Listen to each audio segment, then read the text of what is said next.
la matemática, ¿no? Hasta la Edad Media. Buenas tardes, como es cada tarde, desde que he estado haciendo las transmisiones, al final hago un pequeño resumen agarrándome de acordeón el chat. Este, Hoy tocó la plática referente a matemáticas y sociedad con el doctor Onésimo Hernández Lerma. Este, los comentarios que fui dando fue conforme a la plática. Algo interesante que me asombró es que la Universidad de Rochester había cancelado el posgrado, después mandaron cartas los que se encargaban del posgrado en la universidad y se pudo recuperar, y pasó una revisión histórica de la matemática y su relación con la sociedad a lo largo de la historia y la actualidad. Tenemos la palabra cálculo proviene de piedra, y entonces para saber cuántas personas tenías, por lo menos cualitativamente, tenías una bolsa de piedras y cada piedrita la asignabas a un soldado. Entonces así era como contabas. Entonces si te vaciabas la bolsa es que ya habías contado todos los soldados que tenías.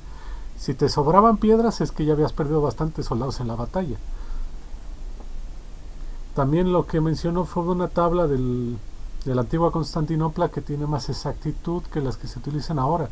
Para los que tengamos libros no tan viejos, que serían de los años 60, 70, que eran tablas matemáticas o la regla de medir, que se utilizaba hacer que moviendo una regla con cierta exactitud podrías checar cuánto valía algunas cuestiones de sumas, restas, o yendo más complejos, cuestiones de trigonometría o algoritmos. Y había unas tablas de sumas, restas, o sea, sumar y restar, unas tablas, las cuales yo las he visto, métodos para sumar y restar más rápido, que igual están en las hojas en amarillo, pero algunas las he tenido, y operaciones para multiplicar. De hecho hay una tabla desde los tiempos de los griegos que haciendo un orden con esas tablas se podía multiplicar, lo cual era importante para la cuestión de cobrar impuestos. Uh-huh. Y entonces en esa tabla de Constantinopla la exactitud era muy buena, entonces querían ver cómo es que la habían hecho, ¿no? La otra cosa que pensé ahorita sería con el montonal de personas que les enseñas a sumar y restar, y ahí calcúlenle, muchachos, para sacar una exactitud tremenda. Pero ¿cómo organizaste tanta gente para que te ayudara a hacer esos cálculos tan exactos? De eso se está investigando. El otro problema que se tenía era de los barcos, que era de medir con exactitud. Se llama longitud por la cuestión de que como la Tierra es redonda, y entonces se miden ángulos y esos ángulos llevan una distancia. Y entonces, en resumen, ¿cómo medir la distancia que recorres en la Tierra y saber dónde estás? Una era con relojes, la otra con observaciones astronómicas, y se logró resolver ese problema a través de cálculos matemáticos.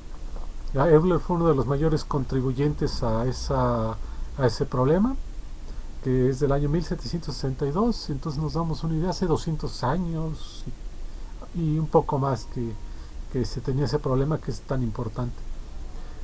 También la otra aplicación actual, pues cuando de escanear una persona le mandan rayos X, y que la máquina esas longitudes de onda o esa radiación la interpreta de tal manera que te muestre un dibujo. El doctor lo que quiere ver no es números, quiere ver un dibujo de un órgano, de un hígado, de un pulmón, de un corazón, y saber dónde está una protuberancia, dónde hay un problema, y a través de la interpretación, de la cual es importantísima las matemáticas, se logra saber e interpretar y dar una imagen para que el doctor ya sea que dictamine que se debe operar, se debe una medicación, etcétera.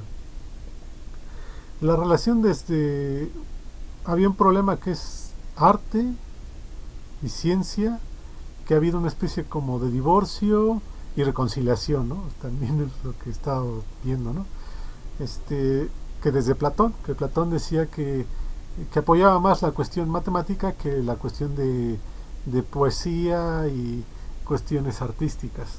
Pero en la actualidad pues tenemos bastantes aplicaciones del arte y la ciencia en poesía, que son la cuestión de métricas, medida, tal tal medida de la letra, ¿no? En consonantes, y cada verso tiene una medida de consonantes, qué palabra dé para que dé tal significado, y entonces todo eso conlleva bastante trabajo, equiparable al trabajo que realiza un matemático, un científico, un físico para realizar un poema. Eh, y la otra que también aplicaciones, por ejemplo, la perspectiva. Uno ve las cosas hasta con planos, ¿no? este, Secuenciales, por ejemplo, en los 3D, ¿no? Todo lo que es perspectiva, puntos de fuga, este, todo eso se aplicó en la Capilla Sixtina, porque tú no estás pintando una pared plana, estás pintando en algo curvo, y entonces tú tienes que hacer cálculos para que cuánto tengo que dibujar de aquí a acá para que no se vea deformado el objeto, sino que yo lo que esté viendo sea como si fuera pintado en un plano. Y entonces aquí nos dijo de Piero de la Francesca, que es una combinación entre cuestiones matemáticas de perspectiva, de pintar en profundidad, algo más lejos, algo más cerca, y que se aplica eso en, como les dije, en la Capilla Sixtina, en pintar en superficies curvas.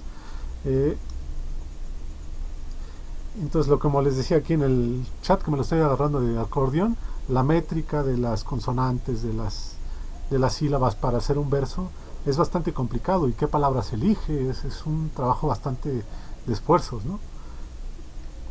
La cuestión de arquitectura, desde la estructura hasta las estructuras matemáticas como inspiración, o sea, los cálculos para que el edificio no se caiga y pintarlo de tal manera que resulte armónico, ¿no?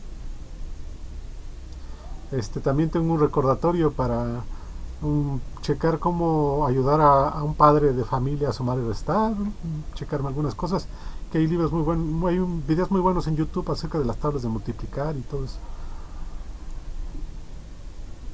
En preparatoria me enteré que hay griegos con mucho poder.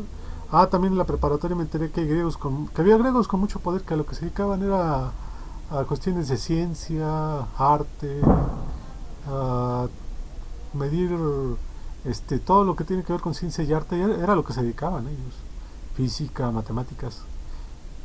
Y la manera en que el CENAR está haciendo para desarrollar todo lo que es arte, ciencia en esta conferencia, voy a ponerla de donde lo obtuve del canal del CENAR, proyectos muy específicos para combinar todo lo que es ciencia y arte, ¿no? Porque me acuerdo que en el 2016 estaba un proyecto que tenía también que se había desarrollado en ese año, todo lo que del Tesla, y todo lo que las relaciones que había de arte y ciencia con ellos dos, muy muy interesante.